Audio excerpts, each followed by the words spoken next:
মাশাআল্লাহ, এটা আল্লামা মামুনুল হক সাহেবের প্রতিষ্ঠিত জামিয়াত তারবিয়া। এখানে প্রচুর আম গাছ রয়েছে। এটা জামিয়ার ক্যাম্পাস। আর এই পাশে যে জমিটা দেখতে পাচ্ছেন, এখানে প্রতিষ্ঠিত হবে ঐতিহাসিক বাবরি মসজিদ।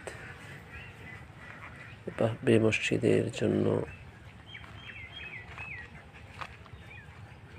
প্রায় তিন বিঘা জায়গা নির্ধারণ করা হয়েছে।